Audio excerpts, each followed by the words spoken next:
सभी को सादर प्रणाम। मैं स्वामी सच्चिदानंद आप सभी का हार्दिक स्वागत करता हूं। आज मैं एक विशेष विषय को लेकर के आपके बीच में समुपस्थित हूं।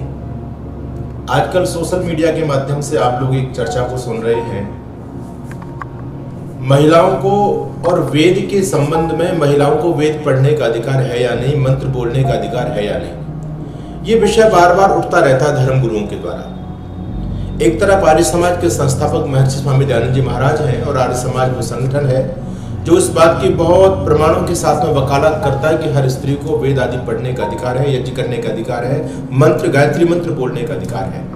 लेकिन बीच बीच में हमारे कुछ ऐसे पौराणिक धर्म गुरु जिनकी समाज में बड़ी व्यापकता है, वो बार बार आकर के ऐसे बेहूदे स्टेटमेंट देते हैं जिनको मैं तो कहता हूँ धर्म गुरु तो हैं, लेकिन धर्म के बारे में उनको जानकारी कुछ है नहीं, शास्त्रों को उन्होंने पढ़ा नहीं है, जो मन में आता है वो बोल देता है। दुर्भाग्य हमारे देश का कि हमारा देश आज धर्म गुरुओं की मंडी बन चुका है। यहाँ पर हर 2-3 महीने में कोई नया धर्म गुरु पैदा हो जाता है और वो अपने हिसाब से फिर जनता को चलाने का प्रयास करता है। हमारे साथ आज यही हो रहा है।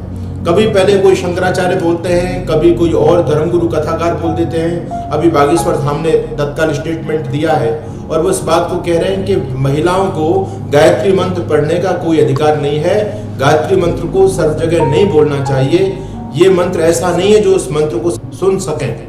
मैं बागेश्वर धाम सरकार से पूछना चाहता हूं कि आप मुझे ये बताओ, क्या इस मंत्र में कोई गलत बात है? क्या इस मंत्र के अंदर कोई अश्लील बात है? क्या ये मंत्र वो कुरान की आयत है जिन कुरान की आयतों के अंदर आगजनी और जिस कुरान की आयतों के अंदर एक वैमनस्यता फैलाने का संदेश है? इस मंत्र में ऐसा तो कुछ है नहीं। इस मंत्र में ऐसा क्या है बागेश्वर धाम सरकार मुझे बताएं जो महिला नहीं बोल सकती? कौन सा पाप महिला कर देगी अगर इस मंत्र को महिला बोल देगी? पहली बात मैं ये कहना चाहता हूँ, शायद इन लोगों को ये नहीं पता ये गायत्री मंत्र कितना विशेष है। मैं आपको बताना चाहता हूँ, सारे मंत्रों का सार गायत्री है और सारे नामों का सार ओम है। ओम नाम सबसे बड़ा, उससे बड़ा न कोई, और जो इसका सुमिरन करे तो शुद्ध आत्मा हो। भगवान के जितने सारे नाम है, सारे नाम ओम में समाहित हो जाते हैं और सारे मंत्र गायत्री में समाहित हो जाते हैं। गायत्री मंत्र बहुत विशेष मंत्र है। और मैं आपको एक बात बताना चाहता हूँ, वैसे तो इस गायत्री मंत्र के बहुत सारे नाम हैं, शास्त्रीय नाम भी है, समाज में आप सभी सुनते हैं। कोई इसको महामंत्र बोलता है, कोई सावित्री मंत्र बोलता है, कोई गायत्री मंत्र बोलता है। इसके साथ साथ इस मंत्र का नाम गुरु मंत्र भी है। और इसको गुरु मंत्र क्यों कहते हैं? बड़ी विडंबना की बात है, हमारे देश में बहुत सारे गुरु हैं और सभी गुरु अपने शिष्यों को मंत्र देते हैं, लेकिन कोई भी गुरु ये वाला मंत्र नहीं देता, गायत्री मंत्र कोई देता ही नहीं। सब गुरु लोगों ने अपनी दुकान चलाने के लिए अपना अपना मंत्र बनाया हुआ है। और आश्चर्य की बात यह है, भोले भाले लोगों को बहकाते हैं मंत्र के नाम से और उनको मंत्र देते हैं और कहते हैं कि इस मंत्र को किसी को बताना नहीं, बताओगे तो तुमको पाप लग जाएगा। मैं आपसे ये कहना चाहता हूं, भाई जरा सोचो, बुद्धि से पर विचार करो। जिस मंत्र को केवल बताने मात्र से पाप लगता हो, भला उस मंत्र को जपने में पुण्य कैसे मिल सकता है? महानुभावों, कुछ शास्त्रों का अनुशीलन कीजिए, शास्त्रों को पढ़िए। गायत्री मंत्र ही नहीं, वेद की पूरी संपदा, पूरा वेद का ज्ञान मनुष्य मात्र के लिए भगवान ने दिया है। जैसे भगवान का बनाया हर पदार्थ सब प्राणियों के लिए है, भगवान का बनाया सूरज सबके लिए है, भगवान की बनाई वायु सबके लिए है, भगवान ने जो भी पदार्थ संसार में बनाए हैं उन पर सभी प्राणी मात्र का अधिकार है। चाहे स्त्री हो, चाहे पुरुष हो, चाहे वो ब्राह्मण हो, चाहे क्षत्रिय हो, किसी भी वर्ग का व्यक्ति हो, सबको उसका अधिकार है। उसी प्रकार वेद भी अपौरुषेय है, वेद भी परमात्मा की वाणी है और स्पष्ट रूप में भगवान स्वयं इस बात को कहते हैं कि वेद का ज्ञान तो सबके लिए है। और आप प्राचीन इतिहास को पढ़ेंगे तो आपको पता चलेगा हमारे देश में बड़ी बड़ी ऋषिकाएं हुई हैं, बड़ी बड़ी ऋषिकाएं हुई हैं और वो वेदों की इतनी विदुषी थी। ऐसा भी इतिहास आपको मिलता है कि ऐसी बड़ी बड़ी विदुषी हुई है जिन्होंने आदिगुरु शंकराचार्य से शास्त्रार्थ भी किया है। इस बात को शायद धीरेन्द्र शास्त्री या अन्य धर्माचार्य जब महिलाओं के बारे में बोलते हैं तो इस बात को भूल जाते हैं। उनको पता नहीं है कि मातृशक्ति का गर्व कितना बड़ा है, उनको पता नहीं है कि मातृशक्ति का गौरव कितना बड़ा है। आज भी हमारे सनातन धर्म में मातृशक्ति की पूजा होती है। हमारे साल में 2 बार नवरात्रि आते हैं। मैं पूछना चाहता हूँ, नवरात्रों में किन की पूजा की जाती है? मातृशक्ति की पूजा होती है। तो मातृशक्ति हमारे लिए हमेशा से वंदनीय है, अभिनंदनीय है। वैदिक सनातन संस्कृति में उसका बहुत बड़ा स्थान है, लेकिन कालांतर में कुछ पाखंडी लोगों के द्वारा उसको भी एक सीमा तक बांध करके रख दी गया मातृशक्ति को। लेकिन ऋषि दयानंद ने आकर के घोषणा की थी कि जहां पर नारियों का सम्मान होता है, यहां तो कहते थे द्वारम के वेकम नरकस्य नारी की छाया पड़त अंधा हो भोजन, और उनकी क्या दशा जो नित नारी के संग। और पता नहीं कोई पैरों की जूती उसको बताता था, कोई उसको कुछ कहता था, कोई कुछ कहता था। लेकिन योग प्रवर्तक महर्षि स्वामी दयानंद जी महाराज ने आकर के उस नारी जाति को, जिसकी समाज में बड़ी बेइज्जती हो रही थी उस समय, उसको जगदम्बा के सिंहासन पर बिठाया। उस नारी का उसका खोजा हुआ महत्व बताया। ऋषि दयानंद ने कहा कि हमारे वैदिक काल के अंदर आप जाओगे तो बड़ी बड़ी ऋषिकाएं, जिनको सारे वेद याद थे, कंठस्थ थे, वेदों का उच्चारण किया करती थी। तो मैं आपसे कहना चाहता हूं, गायत्री मंत्र गुरु मंत्र है। और इसको गुरु मंत्र क्यों कहते हैं?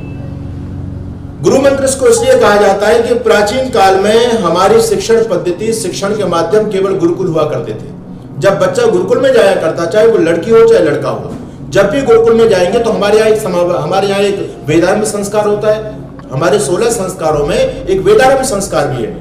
तो वेदारंभ संस्कार में जब बच्चा गुरुकुल में पढ़ने के लिए जाता है तो आचार्य सबसे पहले उसका जो संस्कार करता है, और उस संस्कार के अंदर गुरु के द्वारा सबसे पहले कोई मंत्र यदि शिष्य को दिया जाता है और किसी मंत्र का उपदेश यदि गुरु के द्वारा किया जाता है, गुरु जी कहते हैं बेटा इस मंत्र का जाप करो, तो वो मंत्र है गायत्री मंत्र। इसलिए गायत्री मंत्र को गुरु मंत्र कहा जाता है, क्योंकि सबसे पहले गुरु जी के द्वारा यही मंत्र दिया जाता है।